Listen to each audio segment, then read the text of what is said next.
নমস্কার বন্ধুরা, সুপ্রভাত। আমি সোমা। আমার আরও একটি নতুন ব্লগে তোমাদের সকলকে অনেক স্বাগত জানাই। কেমন আছো তোমরা সকলে? আশা করছি খুব ভালো আছো।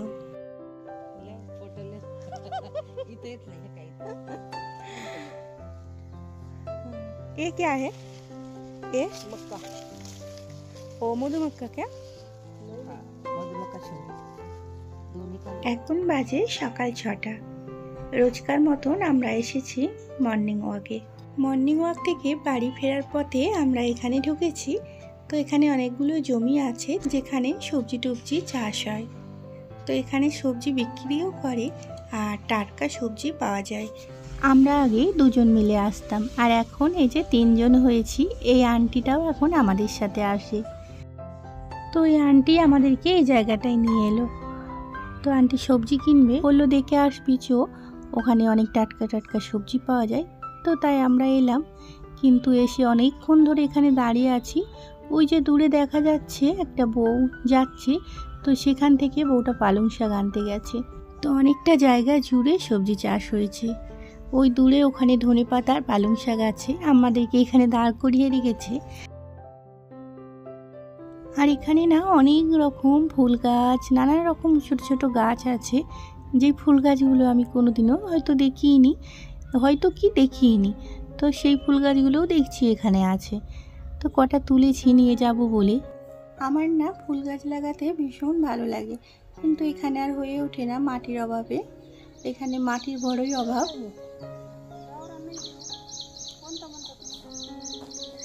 আন্টিটা এখান থেকে বেগুন কিনলো, পালং শাক কিনলো, পেঁয়াজ পাতা কিনলো, আর এই যে সবার শেষে ডাঁটা পাড়ছে, ডাঁটাও কিনবে। আর এই যে ডাঁটা পাড়ছিল এই বউটাদেরই এই সব আর কি জায়গা চাষবাস। আর এই তো ওখান থেকে বেরিয়ে আমরা বাড়ি যাচ্ছি, আর প্রচণ্ড স্পিডে হাঁটছি, কারণ অনেক দেরি হয়ে গেছে আমাদের এখানে। ঝাড়া 1-1.5 ঘন্টা লাগলো। তো তোমাদের দাদা ভাইয়ের ঘুম ভেঙে গেলে ও এখন চিন্তা করবে যে এত দেরি হয়ে গেল তাও কেন এলো না।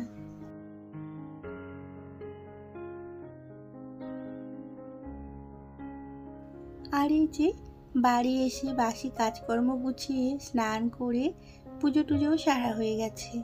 সেই সমস্ত কিছু আর শেয়ার করতে পারলাম না আজকে, অনেক দেরি হয়ে যাওয়ায়। তো এখান থেকে আসতে আমাদের অনেকটা দেরি হয়ে গিয়েছিল, তাই তাড়াতাড়ি করে কাজগুলো গুছিয়ে নিলাম। তো চাটা খেয়ে তোমাদের দাদা ভাই দোকান যাচ্ছিল, আর সেই সময় আমি একটা কাজ ধরিয়ে দিলাম। আটা শেষ হয়ে গেছে, তো তাই এই গমগুলো রোদে দিচ্ছে। আর গমগুলো বস্তা থেকে ব্যাগে বার করতে একটু হেল্প করে দিল আমার। আটা ভাঙানোর আগে গমগুলো যদি একটি বেলা রোদ খাওয়ানো যায় তাহলে কিন্তু আটাটা খুব সুন্দর হয়। আটায় বেশি ভসি হয় না, আর রুটিও নরম নরম হয়। তো তোমরা যারা জানো না তারা এই টিপসটা ফলো করতে পারো। ছাদ থেকে ঘরে এসে মুখটা ভালো করে ধুলাম। আমার সোনারা আজকে রবিবার স্কুল যায়নি, আর পরীক্ষাও হয়ে গেছে। তো ঘরে দেখো আজকে আছে কি বদমাইশি করছে। আমার স্নান হয়ে গেছে সকালেই, তো তার সত্ত্বেও গালে এক গাদা আবির লাগিয়ে দিল। তো তাই মুখ হাতটা ধুয়ে এই যে রান্না বসাবো।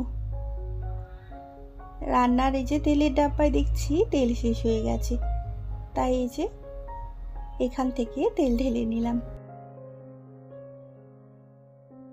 আর এই তো তেল ঢেলে নিয়ে মশলা টশলা বেটে নিয়ে কেটে বেটে একবারে রান্না চাপিয়ে দিয়েছি। তো সোয়াবিন আলুর তরকারি করব, তার জন্য আগে থেকে ফোড়ন দিয়ে পেঁয়াজ ভেজে নিচ্ছি। তো পেঁয়াজগুলো একটু ভাজা ভাজা হয়ে যেতে আদা রসুন দিয়ে তাতে টমেটো দিয়ে দিয়েছি। আর তারপরে যে সোয়াবিনগুলো আগে থেকে গরম জলে বেশ ভালো করে ধুয়ে নিয়ে জলটা মানে ঝরিয়ে রেখেছিলাম। তো সেই সোয়াবিনগুলো পেঁয়াজের মধ্যে দিয়ে দিলাম। আর ওদিকে সোয়াবিন আলুর তরকারিটাও হচ্ছে, আর এদিকে আমি একটা আম ছাড়িয়ে নিচ্ছি। একটা আমের থেকে অর্ধেকটা আম কেটে নিলাম। আজকে আম দিয়ে ডাল করব, টক ডাল।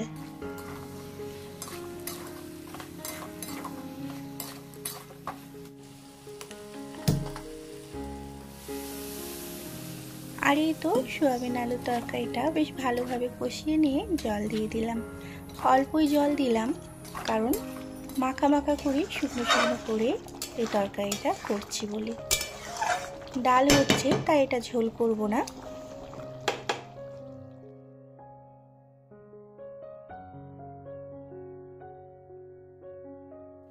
আর এই তো সোয়াবিন আলুর তরকারিটা হয়ে যেতে ডালটা ফোড়ন দিয়ে নিলাম। আমটা প্রথমে একটু ভেজে নিয়ে তারপরে শুকনো লঙ্কা আর 5 ফোড়ন দিয়ে এই টক ডালটা ফোড়ন দিলাম। তো এই যে আম সিদ্ধ হয়ে গেছে, এবার ডালটা নামিয়ে নেব।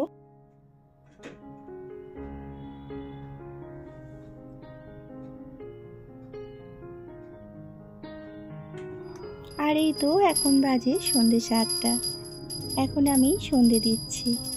আর সেই রান্না বান্নার পর থেকে আর তোমাদের সামনে আসা হয়নি। তো তারপর থেকে আর কোনো রকম ভিডিও করাই হয়নি, তো তাই তোমাদের সামনে আর আসা হয়নি। তো একদম ডাইরেক্ট এসে সন্ধেবেলায় সন্ধে দিচ্ছি। ঘরে ঠাকুরের সামনে ধূপ প্রদীপ জ্বালিয়ে রেখে তারপরে চলে এলাম এই যে তুলসী তলায় ধূপ প্রদীপ দেখাতে।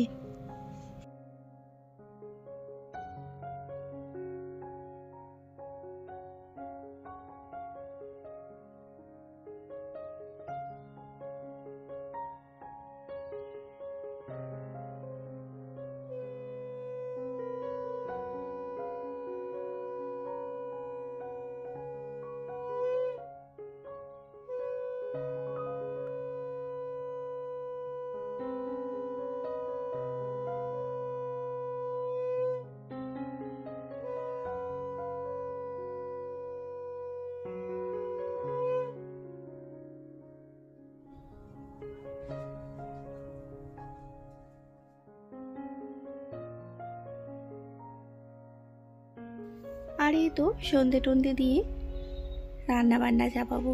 তো তার আগে যে কিছু মুদিখানার দোকান করে নিয়েছে, তো এই মশলাপাতিগুলো ডাব্বায় ঢেলে দেব। এই হলুদ, লঙ্কা, জিরে এইসব শেষ হয়ে গিয়েছিল, তো ডাব্বাগুলো ভালো করে ধুয়ে জল ছড়িয়ে রেখেছিলাম। তো সেই ডাব্বাগুলোই আবার এই যে মশলা ঢেলে নেব। যখনই মশলাপাতি শেষ হয়ে যায়, তো তখনই একবার ভালো করে মশলা ডাব্বাগুলো ডিপ ক্লিন করে নিই। তো হলুদটা ঢেলে নিয়ে এবার এই যে চানাচুর নিচ্ছি, চানাচুরটাও ঢেলে নিচ্ছি।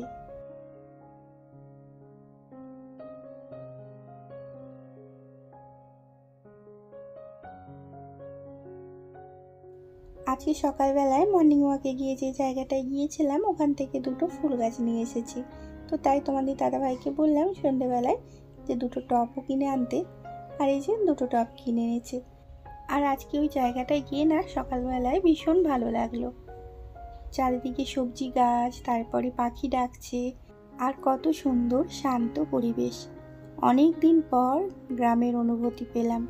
কিছুক্ষণের জন্য মনে হলো যেন আমি আমার গ্রামেই আছি। তো ওই সবগুলো গুছিয়ে নিয়ে যে আবার এক দফা বার করলাম। তো এগুলো গুছিয়ে নিই চলো। আর আমি ব্লগটা আজকের মতন এখানেই শেষ করছি। আবারও দেখা হবে একটা নতুন ব্লগে। তোমরা ভালো থেকো, সুস্থ থেকো। আর আমার ব্লগগুলি ভালো লেগে থাকলে এই ধরনের ব্লগ প্রতিনিয়ত দেখার জন্য আমার চ্যানেলটিকে সাবস্ক্রাইব করার অনুরোধ রইল।